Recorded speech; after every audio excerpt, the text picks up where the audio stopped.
शरद पूर्णिमा साल भर की सभी पूर्णिमा तिथियों में सर्वाधिक शुभ और महत्वपूर्ण मानी जाती है। इस साल शरद पूर्णिमा का व्रत कब मनाया जाएगा और इस दिन किस वक्त चंद्रमा की रोशनी में खीर बनाकर रखी जाएगी? क्या आपको इस बारे में जानकारी है कि इसका महत्व क्या होता है, शुभ मुहूर्त और पूजा विधि क्या है? जय श्री कृष्णा हमारे प्यारे बंधुओं, आपका अपने happy life by Krishna channel में स्वागत है। अगर आपको मेरी ये जानकारी थोड़ी सी भी अच्छी लगे तो लाइक शेयर ज़रूर करिएगा। और हाँ, आपसे एक अनुरोध है कि अगर आप मेरे चैनल पर नए हैं तो सब्सक्राइब करना बिल्कुल भी ना भूलिएगा। आइए जानते हैं शरद पूर्णिमा का व्रत कब रखा जाएगा, साथ ही जाने व्रत की पूजा विधि, शुभ मुहूर्त और महत्व क्या है और ये क्यों मनाया जाता है, इसके पीछे की कथा क्या है। तो चलिए शुरू करते हैं। शरद पूर्णिमा आश्विन मास की पूर्णिमा तिथि को कहते हैं और इसका महत्व साल की सभी 12 पूर्णिमा तिथियों में सबसे खास होता है। मान्यता है कि इसी दिन माता लक्ष्मी का प्राकट्य हुआ था, इसलिए इस दिन को माँ लक्ष्मी की जयंती के रूप में मनाया जाता है। इस साल शरद पूर्णिमा 16 अक्टूबर को है। बताया जाता है कि इस दिन माँ लक्ष्मी बेहद प्रसन्न मुद्रा में होती हैं और रात को चंद्रमा की रोशनी में धरती पर भ्रमण करने आती हैं। मान्यता है कि जिन भक्तों को वह पूजा पाठ में लीन देखती हैं और भजन कीर्तन करते हुए पाती हैं, उन पर माँ लक्ष्मी की विशेष कृपा होती है। यानी कि माँ लक्ष्मी यह देखती हैं कि कौन कौन जाग रहा है और उनकी पूजा कर रहा है। इसलिए इस पूर्णिमा तिथि को कोजागिरी पूर्णिमा भी कहते हैं। इस दिन चंद्रमा भी अपनी 16 कलाओं से पूर्ण होते हैं और अमृत की वर्षा करते हैं। चंद्रमा की किरणों में रखी गई खीर का सेवन करने से कई रोग दूर हो जाते हैं और साथ ही माता लक्ष्मी की कृपा भी प्राप्त होती है। आइए जानते हैं शरद पूर्णिमा की डेट, इससे जुड़ी खास बातें और साथ ही इसका महत्व क्या है, पूजा विधि और मान्यताएं क्या है। हिंदू पंचांग के अनुसार आश्विन महीने के शुक्ल पक्ष की पूर्णिमा 16 अक्टूबर को रात 8:45 पर शुरू होगी और 17 अक्टूबर शाम 4:50 पर खत्म होगी। शरद पूर्णिमा का व्रत जो लोग रखते हैं वह 16 अक्टूबर को रखा जाएगा और रात को खीर भी 16 को ही रखी जाएगी। शरद पूर्णिमा के दिन चंद्रदेव की पूजा का विधान है। इस दिन चंद्रोदय शाम को 5:10 पर होगा।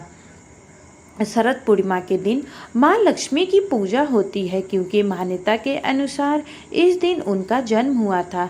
इसे कोजागरी पूर्णिमा और कौमुदी व्रत भी कहते हैं। यह दिन धन प्राप्ति के लिए बेहद शुभ माना जाता है। शरद पूर्णिमा के दिन माँ लक्ष्मी धरती पर आती हैं। लोग अपना श्रद्धा से उनका पूजा अर्चना करते हैं। इस दिन चंद्रमा अपनी सभी 16 कलाओं से परिपूर्ण होती है और उसकी किरणों से अमृत की वर्षा होती है। इसलिए रात भर चांद की रोशनी में खीर रखी जाती है और अगले दिन माँ लक्ष्मी को अर्पित करके प्रसाद के रूप में ग्रहण की जाती है। सबसे पहले सुबह नहाने के बाद अपने घर के मंदिर को साफ करें। आपको ये मैं पूजा विधि बता रही हूँ। ध्यान से माता लक्ष्मी और भगवान विष्णु की पूजा करें। इसके बाद गाय के दूध से चावल की खीर बनाकर रख दें। लाल या पीले कपड़े को लकड़ी की चौकी पर बिछाकर उस पर माता लक्ष्मी और भगवान विष्णु की मूर्ति स्थापित करें। आप चाहें तो तांबे या मिट्टी के कलश पर लाल कपड़ा बिछाकर उस पर लक्ष्मी जी की सोने की मूर्ति भी स्थापित कर सकते हैं। भगवान की मूर्ति के सामने घी का दीपक जलाएं और धूप दिखाएं। इसके बाद गंगा जल से स्नान करवाकर अक्षत और रोली से तिलक लगाएं। तिलक लगाने के बाद सफ़ेद मिठाई या फिर खीर का भोग लगाएं। लाल या पीले फूल चढ़ाएं। माता लक्ष्मी को गुलाब का फूल चढ़ाने से विशेष लाभ होता है। शाम के समय चंद्रमा निकलने पर मिट्टी के 100 दिए या अपनी सामर्थ्य के अनुसार दिए गाय के शुद्ध घी से जलाएं।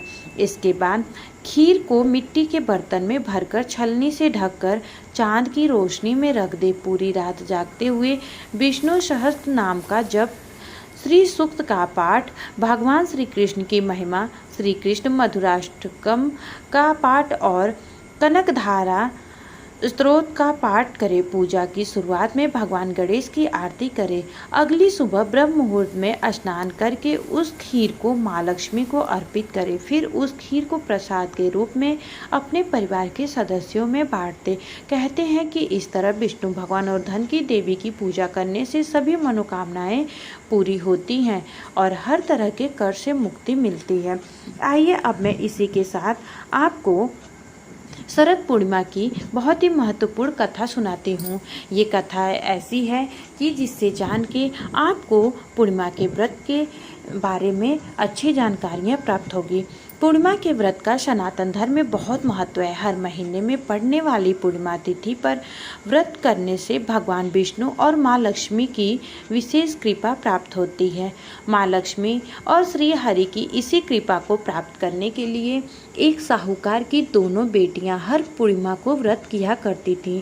इन दोनों बेटियों में बड़ी बेटी पूर्णिमा का व्रत पूरे विधि विधान से और पूरा व्रत करती थी। वहीं छोटी बेटी व्रत तो करती थी लेकिन नियमों को आडंबर मानकर उनकी अनदेखा करती थी।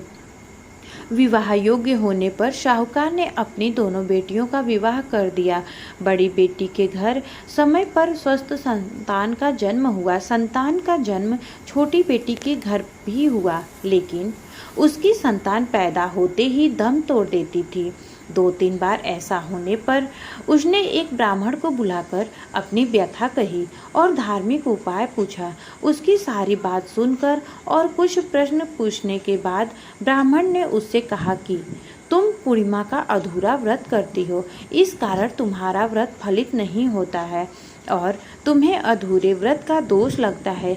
ब्राह्मण की बात सुनकर छोटी बेटी ने पूर्णिमा व्रत पूरे विधि विधान से करने का निर्णय लिया, लेकिन पूर्णिमा आने से पहले ही उसने एक बेटे को जन्म दिया। जन्म लेते ही बेटे की मृत्यु हो गई। इस पर उसने अपने बेटे शव को एक पीढ़े पर रख दिया और ऊपर से एक कपड़ा इस तरह ढक दिया कि किसी को पता न चले। फिर उसने अपनी बड़ी बहन को बुलाया और बैठने के लिए वही पीढ़ा दे दिया। जैसे ही बड़ी बहन उस पीढ़े पर बैठने लगी, उसके लहंगे की किनारी बच्चे को छू गई और वह जीवित होकर तुरंत रोने लगा। इस पर बड़ी बहन पहले तो डर गई और फिर छोटी बहन पर क्रोधित होकर उसे डांटने लगी। क्या तुम मुझ पर बच्चे की हत्या का दोष और कलंक लगाना चाहती हो? मेरे बैठने से यह बच्चा मर जाता तो? इस पर छोटी बहन ने उत्तर दिया, यह बच्चा मरा हुआ तो पहले से ही था दीदी, तुम्हारे तप और स्पर्श के कारण तो यह जीवित हो गया। पूर्णिमा के दिन जो तुम व्रत और तप करती हो, उसके कारण तुम दिव्य तेज से परिपूर्ण और पवित्र हो गई हो। अब मैं भी तुम्हारी तरफ व्रत और पूजन करूंगी। इसके बाद उसने पूर्णिमा व्रत विधि पूर्वक किया और इस व्रत के महत्व और फल का पूरे नगर में प्रचार किया। जिस प्रकार माँ लक्ष्मी और श्री हरि ने साहूकार की बड़ी बेटी की कामना पूर्ण कर सौभाग्य प्रदान किया, वैसे ही हम पर कृपा करें, वैसे ही माता हम पे आशीर्वाद दें। जय लक्ष्मी माता। अगर आपको मेरी ये जानकारी अच्छी लगी हो तो कमेंट करके ज़रूर बताइएगा और हाँ, अगर नए हैं तो लाइक शेयर सब्सक्राइब करना बिल्कुल भी ना भूलिएगा। जय श्री कृष्णा।